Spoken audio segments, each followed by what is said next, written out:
வணக்கம். நான் Mrs Aravindraj angel பேசுகிறேன். என் பையன் பேர் ஆகாஷ். அவன் வந்து 10th ஸ்டாண்டர்ட் படிக்கிறான். அவன் ஜூடோ நேஷ்னல் பிளேயராக இருக்கிறான். அவன் அதாவது ஸ்போர்ட்ஸில் இருக்கிறதுனால அவனை சரியாக ஸ்கூல் போகிறதோ கிளாஸ் அட்டென்ட் பண்ணுறதோ அவனுக்கு ரொம்ப கம் நிறைய நாள் போனதே கிடையாது அவன் கிளாஸுக்கெலாம். அப்படி இருக்கும்போது எக்ஸாமும் நெருங்கிட்டே வந்தது. நாங்கள் எதையாவது டியூஷனில் சேர்க்கலான்னு பார்த்தாலும் யாருமே லாஸ்ட் மினிட்ல கோச் கொடுக்குறது கஷ்டம்னு சொல்லிட்டு இருந்தாங்க. சரி, இஸ்மாயில் மாஸ்டருடைய ரெக்கமெண்டேஷனில் ஸ்வேதா டியூஷன் சென்டரில் போயிட்டு சேர்த்தோம். நாங்கள் கரெக்டாக பிப்ரவரி 15 போய் அவனை சேர்த்தோம். அவனுக்கு மார்ச் 11 எக்ஸாம். அவன் படித்த நாட்களே வெறும் 23 நாட்கள் தான் படித்தது. அதில் நடுவில் நான் போயிட்டு மிஸ்ஸுக்கிட்ட கேட்பேன். சேர்த்து ஒரு வாரத்தில் போய் கேட்டேன், எப்படி படிக்கிறான் மிஸ்ஸுன்னு சொல்லிட்டு.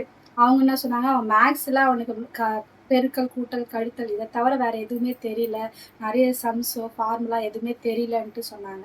அதே போல் அவனுக்கும் வந்து தமிழில் நிறைய ஸ்பெல்லிங் மிஸ்டேக் இருக்கும்.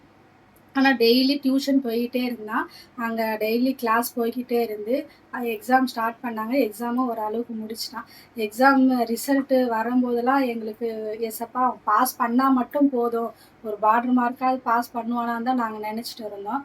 ஆனால் ரிசல்ட் வந்தப்போ பார்த்தாக்கா அவன் தமிழ் மார்க்கு 89 மார்க்கு. எங்களால் அது சந்தோஷத்தை எப்படி சொல்கிறதுனே தெரியல. ஏன்னா அவனுக்கு ஸ்பெல்லிங் மிஸ்டேக் அவ்வளோ இருந்தது தமிழில்.